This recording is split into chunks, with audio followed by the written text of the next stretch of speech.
A lovely morning to you, and thank you so much for being with us here on UBC TV, the 15th day of February. Now I must emphasize 15th day, because in case you're still waiting for anything to do with Valentine and you didn't get, the day is done and dusted. To all those that jubilated, enjoyed the day, well, that is life. In case you missed out, it's not the end of the world. It's just a day. It came, it passed. But otherwise, my best wishes were that everybody who is in that spirit enjoys the day. Once again, I'm Robert Chirabo Nyonyitono. It is Good Morning Uganda Extra. And this morning, we are going to be discussing something very, very important regarding promoting our country with other countries, and most of this time is South Africa. Now, we are going to be discussing more regarding Uganda-South Africa Business Summit. Uganda-South Africa Business Summit. I know many people today, when we talk about summits, we know so much that is entailed there, and of course the enormous benefits that come with that. But I'm not alone to discuss this. I have a gentleman who has really given so much time into ensuring that we develop our private sector. He's also a senior journalist, because for us, we believe in journalism, it never ends. Every time you're watching news, you feel there is something that should have been done better. You feel there's that passion. And I must say, for the short time I've known about him, he's very passionate about journalism and tourism. And I'm very honored and humbled to have a senior with me this morning. And that is Asimwe Stephen, the CEO, Private Sector Foundation, Uganda. You're most welcome. Thank you, sir. And good morning to our viewers across the country and across the world. It's very, I'm very excited having you on set. Reason being is, at least in my profession, I do so much looking at people who were there before us.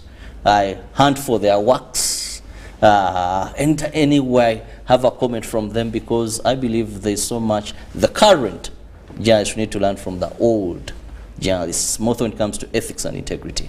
Now, away from professionalism in that field, let's go back to today's topic, which happens to be the Uganda-South Africa Business Summit. But before we go to that, when we talk about Private Sector Foundation Uganda, help my viewer this morning understand what are we talking about, who are you, what is your mandate, because many just here, we were helped by Private Sector Foundation, with help from Private Sector Foundation. So what is this giant all about? Oh, thank you very much, my brother. And first of all, happy Valentine's Day to all the viewers and those across the world. The question you've asked is a fundamental one, but maybe just to digress a little bit, I want to commend UBC for having some of the best shows in the country. I, for one, I follow your programs every morning from 6. Thank you, sir. They are very educative, very informative, and they bring color and texture to the audience. And I must commend you very much for the way you present and you give the viewers context to a lot of the things that are happening. And just to jump into the question that you asked earlier, Private Sector Foundation is an umbrella body of private sector players. We have over 300 business associations and corporate companies. We are comprised of 12 sectors. In no order of importance, we have manufacturing, agriculture, trade, ICT, tourism, construction, and real estate, professional services, financial services. We even recently started one on creative space, because we have a lot of people in the creative industry. So our work is basically fourfold. One is to create an enabling environment through policy support and advocacy. And we do that in the context that we want to help businesses to grow. Our motto is business growth is our business. The other one is that we also realize that a lot of people are at different stages of business development. So we create an enabler called BDS, Business Development Services, to support businesses to understand environments, markets, standards, and to ensure that they really are competitive so that they can earn more pay taxes, but also employ people. I think that's where in the media you're more vivid or present, because I've come across a number of organizations. Yes. And 1 or 2, 3 sentences you'll hear, with help from private sector foundation. Yes. With help, and of course these are not the big giants. Yes. These are the we look at the Ubuntu Awansi, the what we call the startups, the micros, the small, the medium, and we encourage people to really scale. So that is in the context of BDS, Business Development Service, to help people grow, understand environment, capacity issues. So then once they understand business, how you do business, then we come in with capacity and skills, especially for those very, very weak startups. So we come in to say, this is how you do business, how you grow at all levels, be it agriculture, be it in ICT, be it even the creative space. For example, we have many people who are into starting to sing, but they don't have studios, they don't have support financial services, and yet this is a talent and a skill which can be sold and becomes an income, but also create jobs around that area. The third thing we do is, so we do policy and advocacy, we do business development, we do skills and capacity building. But fourthly, and from a facilitation point of view, we are very strong on partnerships. So we say we have this challenge that is going in the business and economic environment, but who can partner with us in the context of bringing this necessary support? So we have very good partners like the MasterCard Foundation, we have the World Bank, we have the United Nations Development Program.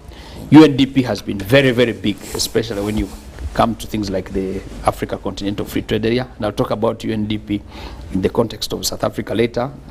We also have groups like the EU, but we also work with government.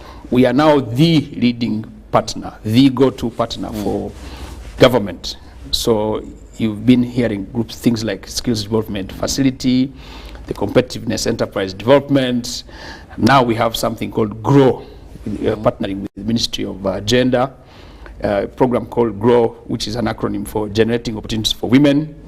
We have INVITE, which is going to support industry and help institutions grow from those scales, micro to small to medium to large. So, and we've done this since 1995. We are now 28 years old. We started with 11 associations, and we have ballooned to over 310 business associations and corporates. You know, we have banks, insurance companies, manufacturers, our members, farmers groups, ICT institutions. So the entire private sector is with us, and we work to facilitate. Now, just quickly to point a very important factor, we are interested in the business. So for example, do you have a company? Just give me your name and if you make it into a company. This is Robert Chirabo. So let's say Chirabo and Sons is a company. PSFU is interested in growing Chirabo and Sons. So there are many Chirabos in society. It's Chirabo and Sons. So what we say is we want the individual business to grow. But Chirabo and Sons, if they are conglomerated, they form an association. So we believe that the nucleus is the business. So grow the business and then create a fraternity of strong businesses. So when you have strong businesses, you have a strong private sector. When you have a strong private sector, then you have a strong economy, and that's what defines a country. So you have a strong government with good policies and laws and enabling environment, but you need to complement it with a strong economy so that the two speak to each other. Government survives on the private sector. We pay taxes, we create jobs, we consume, we spend. But for us to be better, we need infrastructure, we need finance, we need enabling laws, we need a trained and skilled workforce. And you can imagine that Uganda, whose population is now closing into the 50, has a population which is below the age of 25. The average median age of Uganda is 17. Actually, 8 out of every 10 people you meet are Exactly. below the age of 35. Exactly. So you have a consumptive population. We need a productive population. And how do we do that? Through the facets that I've mentioned that create that enabler that will then support the economy, that will support government. And then we are not working in isolation. We are part of the East African community. We are part of what we call the East African Business Council, which is the PSFU of the region. So we have many apex bodies who come together and form the East African Business Council. PSFU is a member of COMESA Business Council. So we are the focal point for these 28 countries that are in the COMESA region. But now we are talking of ACFTA, the Africa Continental Free Trade Area. And in the last 1 year alone, we have supported 250 small, medium businesses to be export ready to attack and take advantage of this market. And that's why we are going to South Africa. Very interesting. Now, that explains why actually today we are having quite a number of businesses living beyond their first birthday. Yes. Because previously statistics would tell you that Uganda is one of the countries where people are very entrepreneurial, but the challenge is businesses are started. Yes. But they never live beyond 1 year. But with private sector, more so actually why I'm very passionate, and I really, I said I'm excited. I've met a number of businesses and they will tell you we were helped. We were given trainings. We were given how best we can handle our businesses, and you're growing from one stage to the other. And so now when you talk about them benefiting from the opportunity with these international bodies and opportunities we have, so that we can export more, I think then we are on the right track for Vision 2040 with that. But away from that, let's look at the South Africa Business Summit. One, over the years, there is one that was in the United Arab Emirates, there's one that was in Kenya, one that was in Burundi, Rwanda, South Sudan, and I think the USA. And DRC. And DRC. Yes. But why this time have we chosen to take this summit to South Africa? Because with your explanation, now one can know what is entailed in this summit, but why have we chosen South Africa as the place to have one this year? That's a fantastic question, Robert. Let me put context to it, and I like, the way you've brought it. So previously, we had the way diplomacy operated was largely in the context of political diplomacy. A head of state went to another country, they met the leaders, they had these wonderful speeches about fraternity and cooperation. At PSFE, we have said no. And we are glad that His Excellency, the President, has shifted the clock towards not business as usual, not whining and dining. So we are bringing a business context. And now the government policy is moving towards commercial diplomacy. Who is in the sphere of commercial diplomacy? It's the government. But who are the people who transact the business? It's the private sector. So PSFU has positioned itself and its members in the context of a strong private sector is a strong economy. And since we are the drivers, to say our members need markets, our members need to do business, our members need technology, our members need partners. And so if you look at from the time South Africa became a free country, when Nelson Mandela became president, Uganda had been one of the biggest countries that was part of the frontline states that supported the liberation process in South Africa. For example, at the university, I was students with the members of the ANC, the African National Congress, who were the Mkoto wa Sizwe, the freedom fighters, and Pan-African Congress. When South Africa got independence, for us as Uganda, we picked the crumbs. All these neighbors have taken advantage of the businesses. People are exporting coffee. We are number one on coffee. People are exporting tea to South Africa. For us who really supported them, we are getting nothing. So we felt that there was a need for us, and thankfully the government identified that problem. South Africa is the largest foreign direct investor in Uganda. They have over $500 million in investment. As a matter of fact, they are closing in all these MTNs, the insurance companies, fuel companies, banks, and so many other IT groups are some of the top taxpayers in Uganda. South Africa imports much more exports than Uganda. As a matter of fact, I think now South Africa is exporting in excess of $150 million a year. Uganda is only exporting 9, anywhere between 9 and 12, plus or minus. And it has been like that for a long time. So we are saying no. Since the president is going to South Africa for a summit to meet with his colleague, His Excellency Cyril Ramaphosa, can we have on the sidelines a business summit where business people talk to business people on this side, where we who have been exporting to other countries can actually export?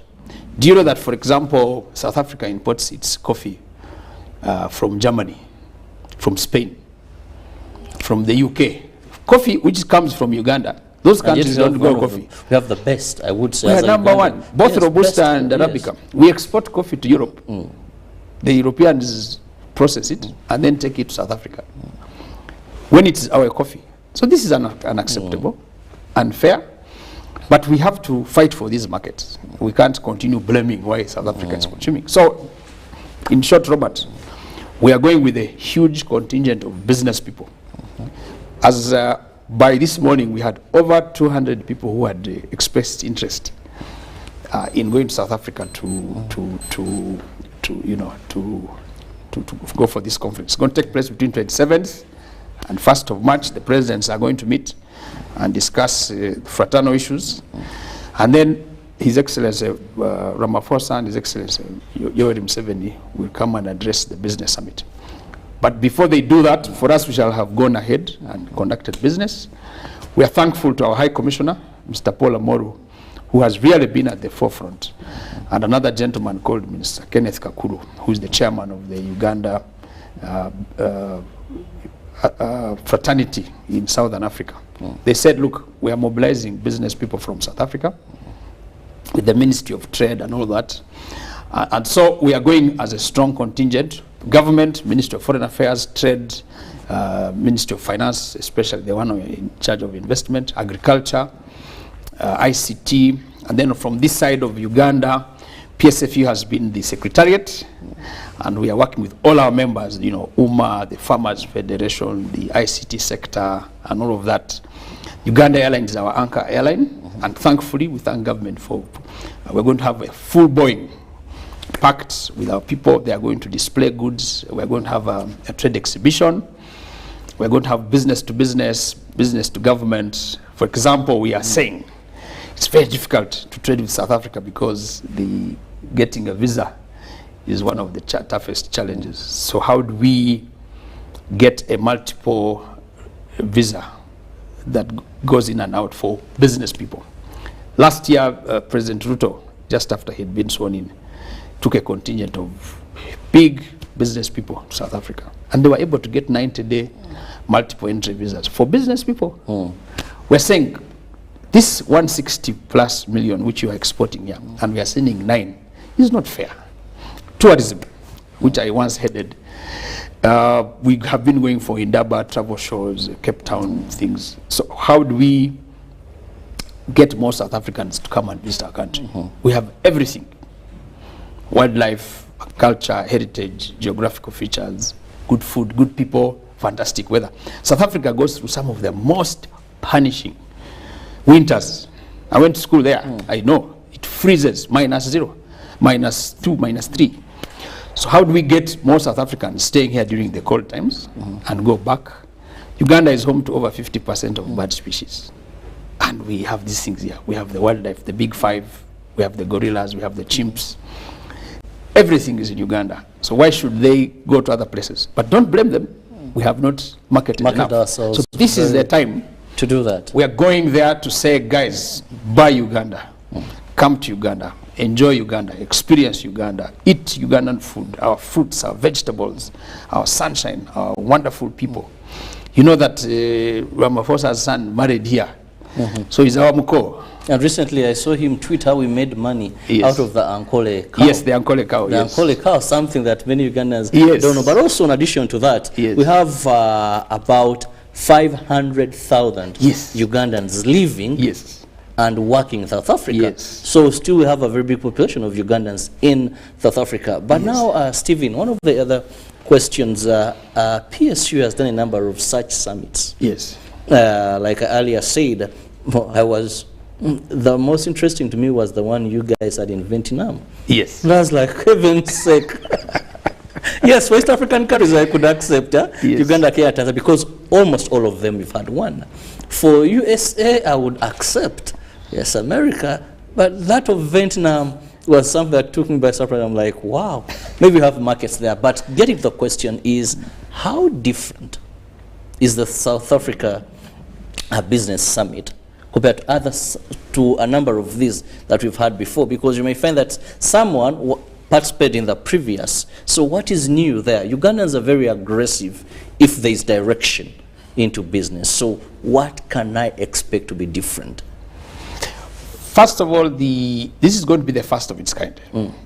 Like I said earlier, we have created a paradigm shift, Robert. And this paradigm shift, I'll give you context to it. Last year, Uganda was going to host Her Excellency Suluhu Hassan, the President of Tanzania. And she was coming for the official 3-day state visit. And we said, no. These state visits, can we tweak them a bit and create some collateral around them? So we wrote to State House and the Office of the Presidency and through Foreign Affairs and said, in the President's visit to Uganda, if we got 4 hours with her and asked her for a business summit and engaged with her in areas that we think have been pressing us as business people, is it possible that opportunity can happen? And the President said, fair enough. So we arranged an afternoon at Serena Hotel. We had a nice marquee. And I can tell you, Robert, we presented about 6 items which the President cleared with her executive office. Number 1, we said there's been unfavorable trade between Tanzania in the area of sugar. They had been taking about 10,000 tons from Uganda.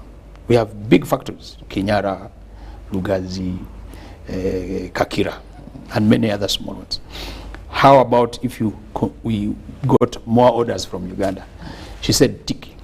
So we got another extra couple of thousand tons. We said there was an unfair policy in Tanzania in respect to trucks, Ugandan trucks that entered Tanzania road space.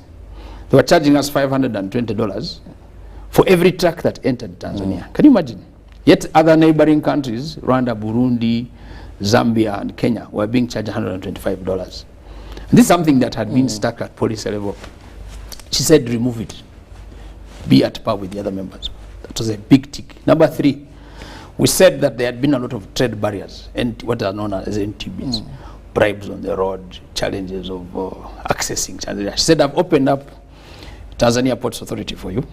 I'm going to have an expressway for Ugandan cargo containers from Tanzanian port of Dar es Salaam through to Mwanza, onto the ships in Lake Victoria up to Port Bell.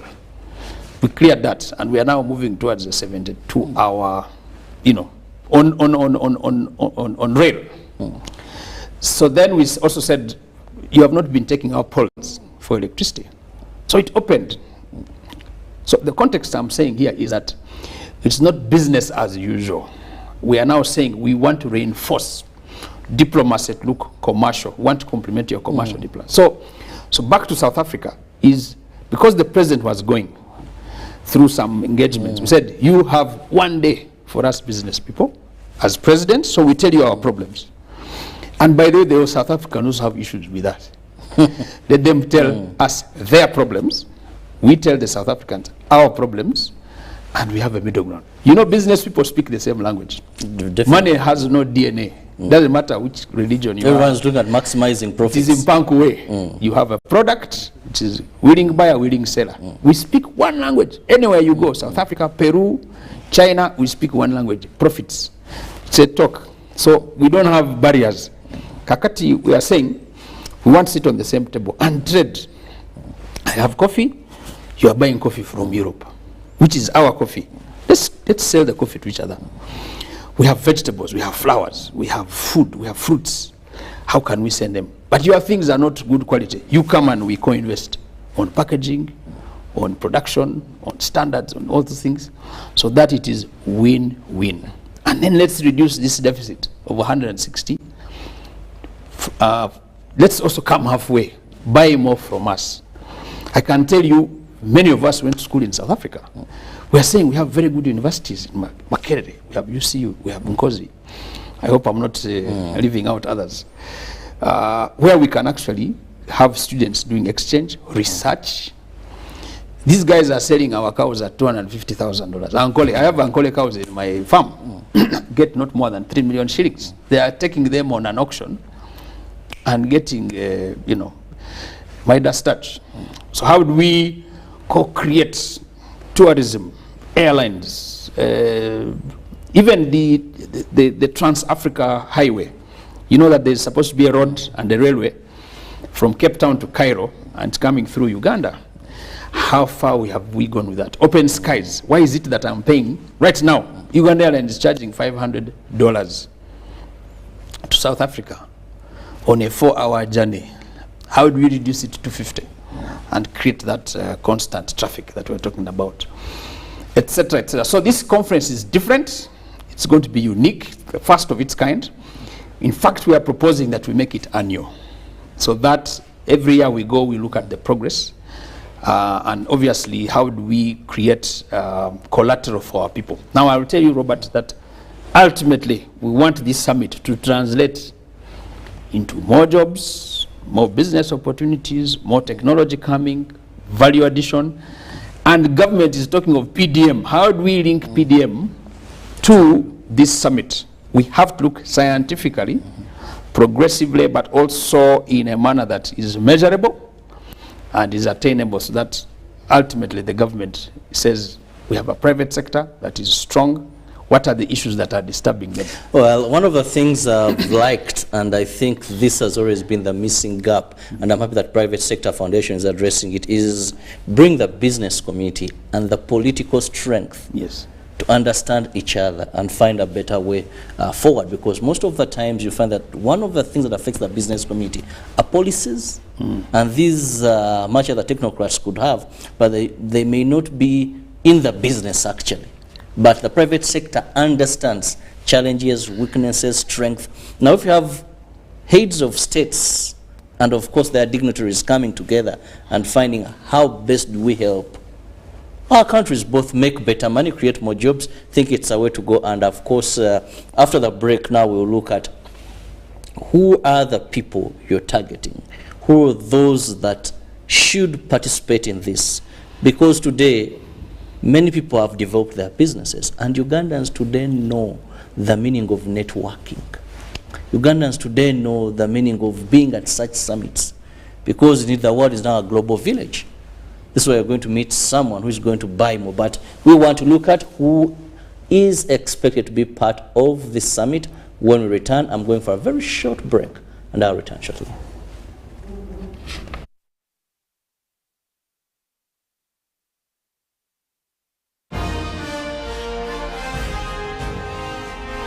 Live from UBC Studios in Kampala, this is Good Morning Uganda Extra.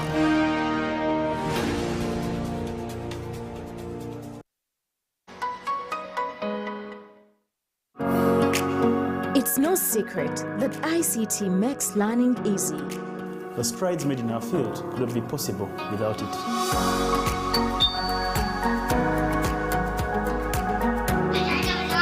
And now we can watch our favorite show.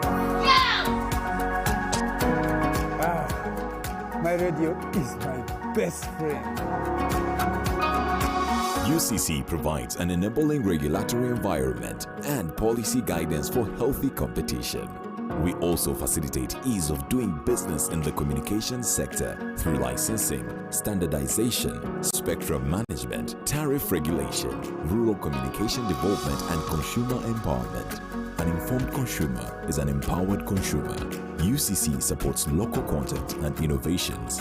Driving the development of a robust communication sector in Uganda is Uganda Communications Commission.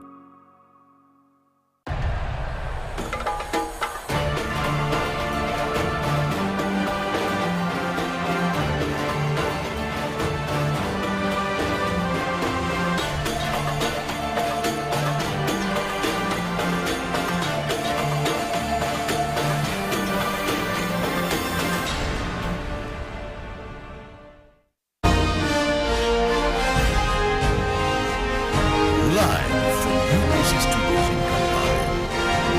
This is Morning Uganda Extra.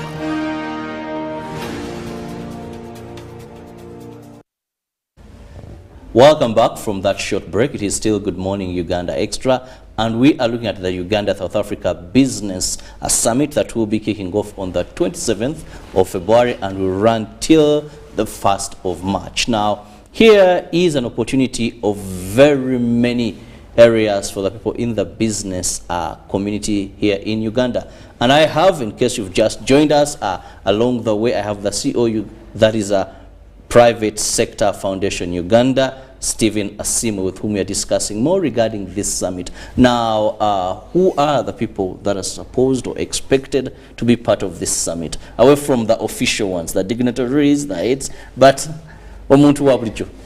Thank you, Robert, and that's a very good question. So the Private Sector Foundation has been the secretariat in terms of receiving and facilitating participation at the summit in South Africa. But clearly we have within our portfolio many companies that want to export. We are big in pharmaceuticals now. I think you saw the headlines today. We are now going to export to Liberia.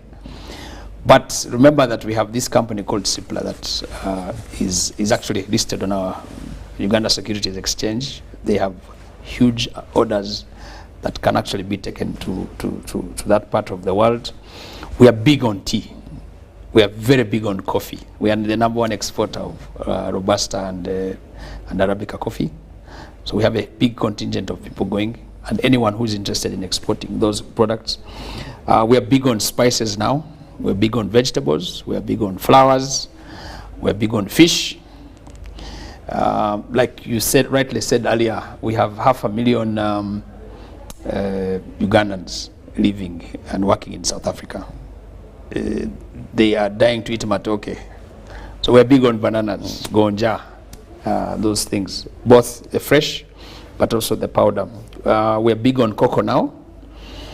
We have many cocoa, fantastic, the best cocoa in the world. It's now being used for blending. Now South Africa is a big manufacturer of chocolates and cocoa-related products. We are big on nuts. By nuts, I mean the ground nuts. South Africa has a big confectionery industry. Butters and those ingredients. They are chocolates, they are cereals. They want to use a lot of our nuts, which are organic. We don't use fertilizers, we don't use chemicals. We are big on cereals, of course. Fats, our vegetable oil is good. But also in terms of technology transfer, people want partners, financial services, technology, ICT is big. For everything to happen, Robert, we need the logistics sector on board. So the shipping companies, the transporters, the clearing houses, all of that. There's one area I want to emphasize, is the area of minerals and extractives. South Africa is one of the biggest countries in the mining sectors. We're still using artisanal, the pans. We want to bring that technology here. We want those partners to be with us. Things like refineries of the minerals, prospecting, technology, partnerships, financing. So there's going to be a huge discussion. So if you are interested in going to South Africa and you feel you're part of that entire portfolio, please come to PSFU. We are the secretariat that is preparing people. In fact, we are also going to be training people on export readiness. What sort of things do you discuss? What language do you use? Your packaging materials, your information, your business cards, your websites. There's one thing to export, but there's another thing to be export ready. So those are some of the things we are going to be looking at. And we are looking at even things like furniture. We have wood products here that can go. But we are also saying, how do we leverage on value addition? What are those things that South Africans are interested in buying from Uganda? 30% of our country is covered by water. So tourism is very important. We want more travelers, more tourists, more people. Tourism is measured in 2 S's and 2 V's. Stay and spend, volumes and value. South Africa has a very rich middle class, Robert, and many of them are retired. They are sitting on money, and winter is coming around the corner. When it is summer in Europe and North America, it is winter down south. So they are preparing for winter. You come and stay here. It is warm here. Average Well, temperature even you is can just 27. drive by road. Yeah. People drive by road. Yes. If you've not chosen to use a plane and they're here in Exactly. South Africa. And people from here drive and says, well, I'm going back to South Africa, and they just drive and they're there. Yes. So we are looking at the entire 360-degree business prospectus of Uganda. We have a menu, we have a buffet of what we are taking, and that buffet or shelf contains everything from manufactured products from Uganda, agriculture, agribusiness, forestry, ICT, minerals, oil and gas. We are now in the oil and gas sector. We want them to be part. We want joint partnerships, we want technology, we want expertise. But we're also saying we have very good products. We have Innovation Village. Our young people, Robert, have created fantastic things. You should host them here. They tell you the kind of things they're doing in textiles, in wood products, you know. So there's quite a lot. Now, many Ugandans have been saying, Tetulina Butale, we don't have markets, we don't have buyers. And we're saying this market is there. And as PSFU, we shall continue to open markets. Like you said earlier with Vietnam, we opened that market. Vietnam. 27th to 1st of March. Book now. Make sure your papers are in order. We don't want buffet. We want legit companies that are organized, that are prepared to do business. We don't want to spoil our system. And we want people who are saying we want to be consistent on even volumes. This business of supplying for 2 months and then you run out. No. Be honest and say, this is my ability, yes. Then you don't make these guys think we are all the same. Thank you. Well, very interesting, and of course opportunities there. One of the things is always markets, opening up to new markets, and this provides new markets. But this may be slightly diversionary, but it's a scare sometimes to the business community. Private Sector Foundation has done a lot in terms of building ability of businesses to grow, and I think that is one of the areas personally that I credit it helping people, because there's so much mistakes being done. But now when you go to these levels of, you know, as you're looking for market, you're also opening up markets for others. What defense mechanisms do we have? Because you may find that people in South Africa may be better positioned in businesses in terms of packaging, exposure, they could be even more aggressive. So when you go to sell what you have and look for market, it's a give and take. And sometimes this creates fear in me, that then how are we protecting our very own when people with bad technology are going to access more Ugandan markets, because you're meeting business community there, also you're coming with a business community from Uganda. It's all about exchanging, interacting, much as you're looking for more markets, they're equally looking for more markets and they can do business better. So how are we protecting this that we are building? What a shock observers do we have? That's a good question, and I think that it begs for collaborate elements. You know, one of the things that we are discussing with our partners like UNDP is that how do I create a good business that is going to grow exponentially and avoid being swallowed? And that's why we have institutions like COMESA, you know, the Common Market for Eastern and Southern Africa. We are discussing things like non-tariff barriers. But we're also saying, why is South Africa exporting 160 million plus, and we're only exporting 9 or 10 million? What are those factors that can enable us scale? But also we are saying, you come and invest with us together. Let's do a joint venture. And I like your question. In business we teach, I would rather own 1% and take home 100 million than own 100% and take 1 million, because I don't want. So we sometimes we suffer from insecurity, and that is, you know, it's a normal human nature. But clearly what we are suggesting is that we want to do this jointly, and we want to create elements of insurance to ensure that these guys don't swallow us. So that's a conversation we are going to have. In fact, that conversation is suggesting that you are exporting here more than we're exporting to you. Why? So we want to answer that question in those meetings. That's why we're moving with government.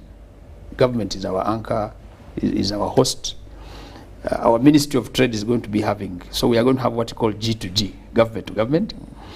Then we have B2G, business to business. Business to business, and then business to government. So businessmen, Robert, are saying, I can't access your market because your visa issues are too hard. Will you remove them like you have removed from these other countries? We're also saying, what is it that can remove the cost of taking a container to South Africa, Cape Town or Durban or Port Elizabeth, is way higher than if I exported that container to London, to Docklands, to Dubai. What are those impediments? There are those subliminal issues that we don't see. The cost of freight, logistics, cost of flying there. For instance, moving money from South Africa is next to impossible. Did you know that? There's a very strong law of removing money from South Africa. In Uganda, you repatriate 100% of your profits anytime. That's why South Africa is doing a lot of business. But we are saying, if I put my business and invest, and I sell my matoke, they are saying pay me in rands in Pretoria and Johannesburg. I can't send dollars if I have to text me 3 months. We say, no, that's not fair. For us, we are giving you 100%. Can we reduce those barriers to trade for doing business? So those are very interesting discussions. But we are saying, this business of taking raw material, raw coffee, the president has been pushing for processed coffee. Can we then bring that conversation on board? Remember that Nescafe is importing. Nido is coming into South Africa with their milk. We have Lato milk, one of the best creams in doing. So those are conversations we are going to have. And I think they'll be best answered in the next year to see, well, after March 1st, we'll know. In fact, I'd like to invite UBC to join us so that you are part of that conversation and so that we grow this economy together. We cannot do it alone. And those are tough questions that need tough, honest, and sometimes frontline answers that are procedural. And that's where we come in as PSFU from the perspective of policy and advocacy to say, let's have more support on this area. Yes. Well, time seems to be running very fast this morning, but usually that is what it is. With such an opportunity for the people in the business sector, government of Uganda and of course private sector foundation Uganda have organized, that is the Uganda South Africa Business Summit, and it's going to be running from the 27th of February to the 1st of March, and that is going to be in South Africa. So the Secretariat is ready. Stephen has just assured us, please, if you fit in those categories, be able to partake of this opportunity. Someone once told me that opportunity comes to those that are prepared. Have you prepared enough? Yes, we are trying to prepare, and let me just give credit to the Ministry of Foreign Affairs, who have been at the forefront, the Embassy, Uganda High Commission in South Africa, particularly Ambassador Amoru, who has really pushed for this thing, and his colleague, Mr. Kakuru. I want to thank very much UNDP, which has been at the forefront of ensuring that we have export-ready companies, especially SMEs. We want to thank the MasterCard Foundation under the Young Africa Works program, which has been very instrumental. The board of PSFU is fantastic. They are sector leaders, they are people in business, they've been at the forefront of this, Ministry of Finance, of course, Ministry of Trade, and of course the anchor ministries of agriculture. So we formed a consortium under the leadership of another group called PASED, the Presidential Advisory Committee on Export and Industrial Development, led by Mr. Odrek Rabogo. And so this consortium, government and private sector, and the private sector on the other side. As a matter of fact, I was on call with one of the big industry leaders in South Africa, and the Ministry of Trade have said, let's coalesce together and ensure that we prepare very well in terms of travel, in terms of the discussion boards, in terms of the meetings, what we call speed dating, and then the side room meetings, the plenary sessions, and let's have everybody on board, you know, standards people, immigration, you know. So we are going as a big contingent, and we ensure, like in football, you have the striking line, the midfield, the defense, the keepers, the coaches. We really want to go as a strong consortium, but ultimately we want to come back with business deals. We want to measure, and we want people to go when they are confident, they are not intimidated. Some of them are going for the first time. So we're going to train. We're going to create a training program on export readiness, what to take, what to say, what those people expect from us. We are also going to have questions what we expect from them. And so by the time we hit 27th, when we jet down south, we are really ready for this summit. Yes. Well, I'm so taken by the preparing these people. I've gone to 1 or 2 international exhibitions, and you find that, I'm not saying APA are not doing very well, but you find that the other host committee is more prepared in terms of even, you know, the exhibition, even just how you organize what you're showing matters a lot, how you speak to the people. And I'm happy that you've now concentrated so much on preparing that team that is going. Not just someone registering and saying, I meet this, then when they reach there, we're not up to the note there, so we are out competed. Though it's business, but you know, we must also show a high level of preparedness to compete favorably and also attract these people that come to these exhibitions. Well, in the interest of time, Stephen, let me have your final remark. Thank you, Robert, and thank you very much, the viewers of this program. We are really saying that those of you who are coming, please join us. We'll also have an online edition.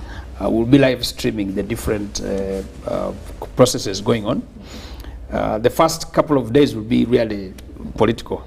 The presidents will be meeting the ministers and the permanent secretaries. But for us, from a business perspective, our work is to facilitate the businesses that are taking place in that place. And so we are calling on you to come to PSFU.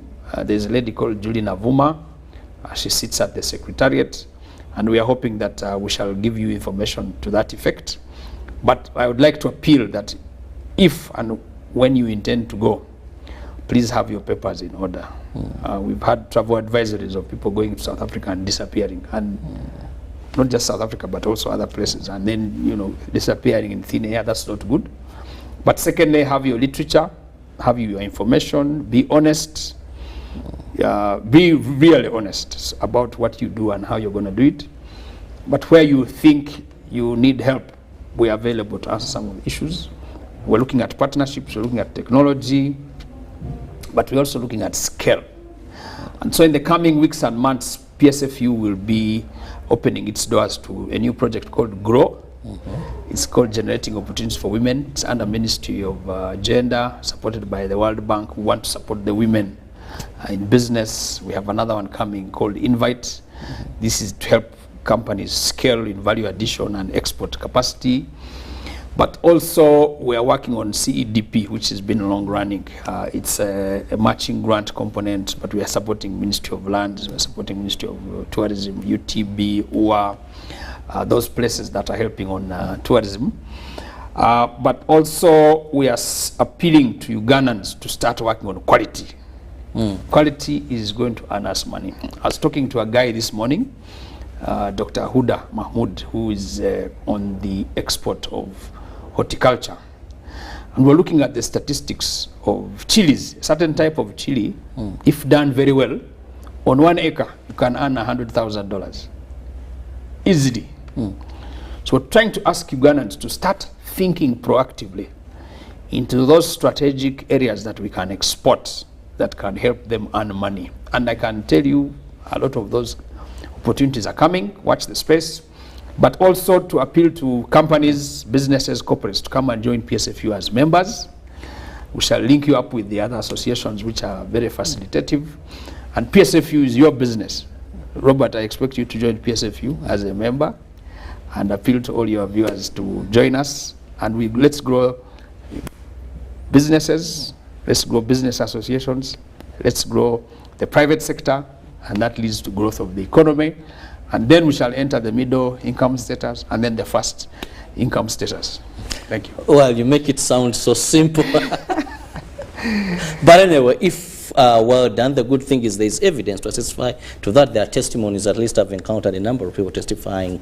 If you're with PSFU, how they'll work on ensuring that they build, they see you grow.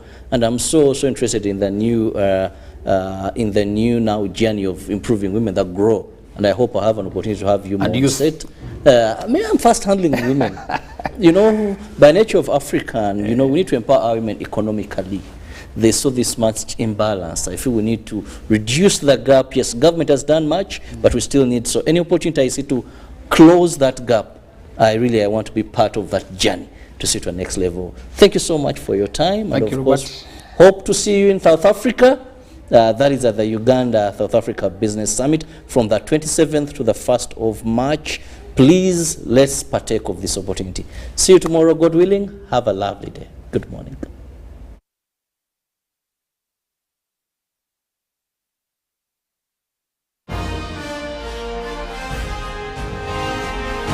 Live from UBC